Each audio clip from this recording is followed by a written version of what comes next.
दोस्तों आज की इस वीडियो में हम बात करेंगे बॉलीवुड फिल्म विवाह फेम एक्ट्रेस अमृता राव के बारे में। इश्क विश्क, मैं हूं ना और विवाह जैसी सुपरहिट फिल्मों में काम कर चुकी अमृता राव अपने दौर की लोकप्रिय अभिनेत्रियों में से एक है। शाहिद कपूर के साथ उनकी जोड़ी बॉलीवुड की बेहतरीन जोड़ियों में से एक है। दोस्तों फिल्म विवाह के लिए उन्हें दादा साहब फाल्के पुरस्कार से सम्मानित किया गया था। तो अगर आप भी एक्ट्रेस अमृता राव के जीवन से जुड़े कुछ अनसुने किस्से जानना चाहते हैं तो बने रहिए मेरे साथ इस वीडियो में अंत तक। चलिए दोस्तों शुरुआत करते हैं आज की वीडियो की और हम बात करेंगे अमृता के फैमिली बैकग्राउंड के बारे में। अमृता राव का जन्म 7 जून 1981 को पुणे महाराष्ट्र में हुआ था, लेकिन उनके माता पिता कर्नाटक के मैंगलोर से हैं और वह मूल रूप से एक कोंकणी परिवार से ताल्लुक रखती हैं। उनके पिता का नाम दीपक राव और माता का नाम कंचन राव है। उनके दादा अमृत राव एक स्वतंत्रता सेनानी थे, जिनके नाम पर ही उनका नाम अमृता राव रखा गया। महान निर्देशक और अभिनेता गुरुदत्त उनके दूर के रिश्तेदार लगते हैं। दोस्तों गुरुदत्त उनके दादा अमृत राव के चचेरे भाई थे। 15 मई 2016 को उन्होंने आरजे अनमोल से शादी की। आरजे अनमोल और अमृता का एक बेटा है जिसका नाम है वीर। चलिए अब बात करते हैं उनके एजुकेशनल बैकग्राउंड के बारे में। अमृता राव ने अपनी स्कूली शिक्षा कैनोसा कॉन्वेंट गर्ल्स स्कूल मुंबई से की। अमृता अपने स्कूल के बारे में बताती हैं कि उनके स्कूल के नियम और कानून बहुत सख्त थे। अगर वहाँ कोई बटन भी खो जाता था तो उसके लिए भी सजा मिलती थी। वहाँ हमेशा अनुशासन में रहना पड़ता था। मौज मस्ती के लिए वहाँ कोई जगह नहीं थी। अमृता राव एक शास्त्रीय गायिका भी हैं।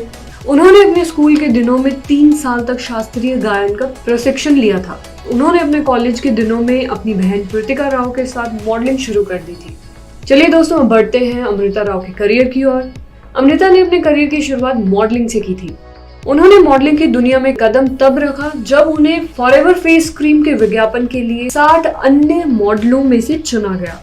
इसके बाद 18 महीने से भी कम समय में उन्होंने अलग अलग उत्पादों के करीब 35 विज्ञापनों में काम किया। कैडबरी पर्क और ब्रू कॉफी के विज्ञापन के बाद उन्हें फिल्मों में भी काम करने के ऑफर मिलने लगे। अमृता राव ने अपने फिल्मी करियर की शुरुआत साल 2002 में फिल्म अब के बरस से की थी।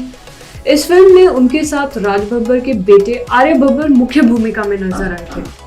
इसके बाद उन्होंने साल 2002 में अजय देवगन की film the legend of the Bhagat Singh में काम किया, लेकिन उन्हें बॉलीवुड में असली पहचान साल 2003 में रिलीज हुई फिल्म इश्क विश्क से मिली।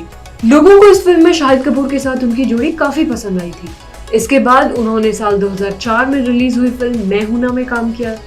इस फिल्म में उनके अलावा शाहरुख खान, सुष्मिता सेन, जायद खान और सुनील शेट्टी मुख्य भूमिका में नजर आए थे।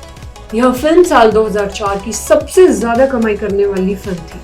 साल 2004 में उनकी एक और फिल्म मस्ती रिलीज हुई। इस फिल्म में उनके अलावा अजय देवगन, विवेक ओबरॉय, रितेश देशमुख, आफ्ताब शिवदासानी, लारा दत्ता और तारा शर्मा मुख्य भूमिका में नजर आए थे। यह फिल्म भी बॉक्स ऑफिस पर हिट रही थी। वर्ष 2006 में उन्होंने सूरज बड़जात्या द्वारा निर्देशित फिल्म विवाह में काम किया। इस फिल्म में एक बार फिर उन्होंने शाहिद कपूर के साथ काम किया।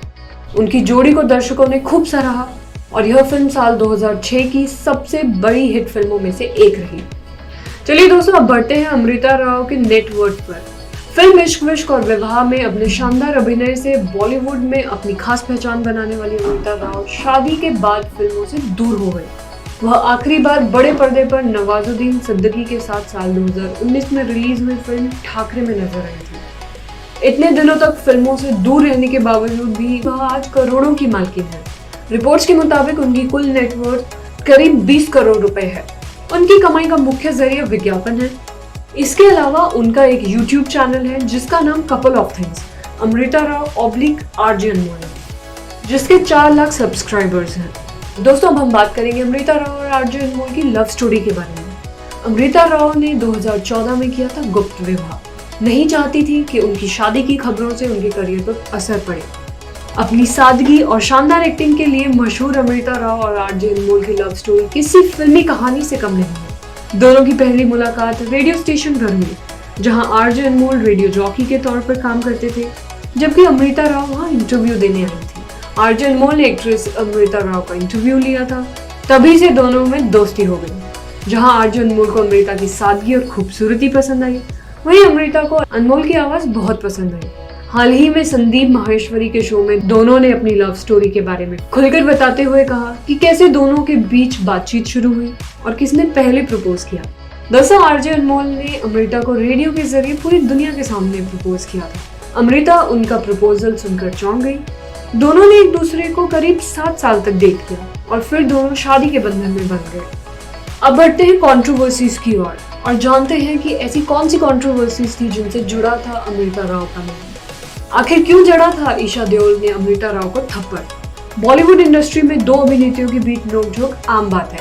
कई अभिनेत्रियां फिल्मों से ज्यादा इन्हीं वजहों से सुर्खियों में रहती हैं। लेकिन शायद ही आपने कभी सुना होगा कि दो एक्ट्रेसेस के बीच झगड़ा इतना बढ़ गया कि बात मारपीट तक आ गई। जी हाँ, हम बात करने जा रहे हैं अमृता राव और ईशा देओल के बीच हुई कैट फाइट की। ये उस समय की बात है जब फिल्म प्यारे मोहन की शूटिंग चल रही थी।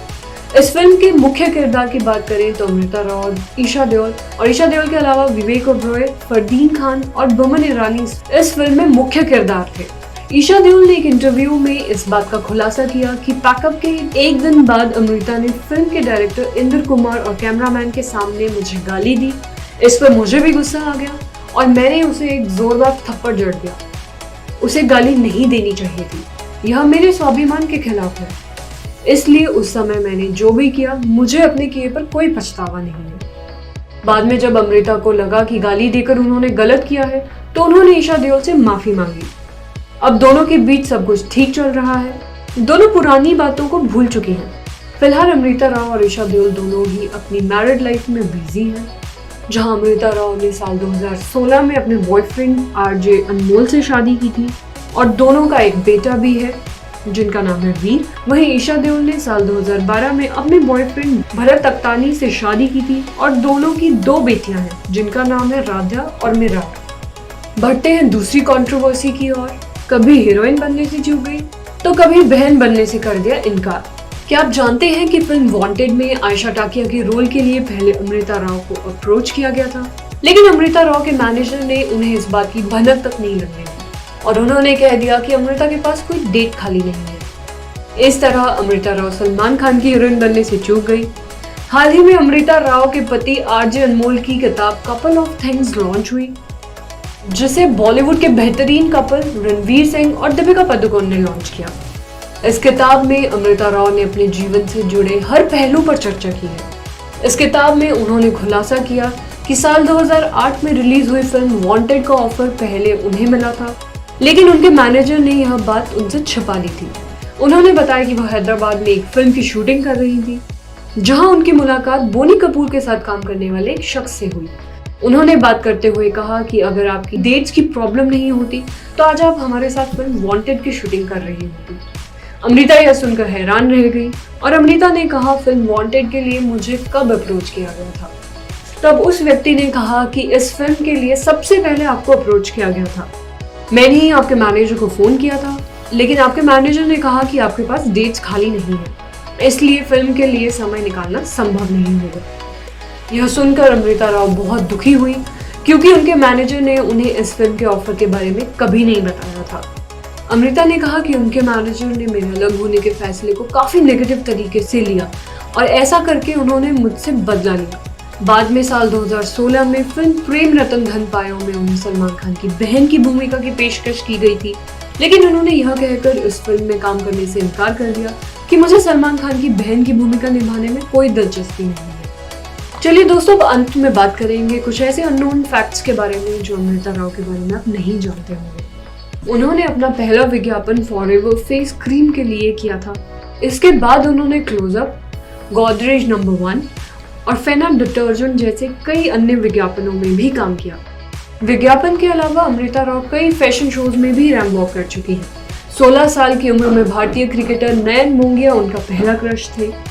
मॉडलिंग में करियर बनाने के लिए उन्होंने अपनी स्नातक की पढ़ाई बीच में ही छोड़ दी थी।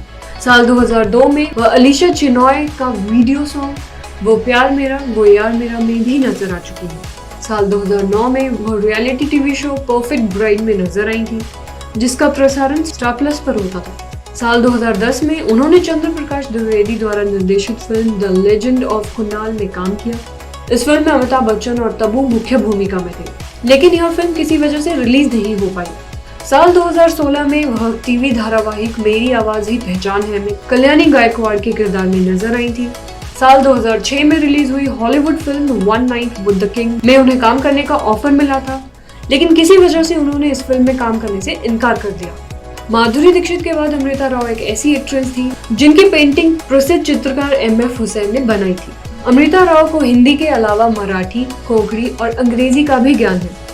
दोस्तों, अगर आपको अमृता राव पर बनी यह वीडियो पसंद आई हो तो वीडियो को लाइक शेयर जरूर करें और साथ ही हमारे चैनल को भी सब्सक्राइब कर दें ताकि बॉलीवुड से रिलेटेड हर लेटेस्ट अपडेट आप तक पहुंच सके।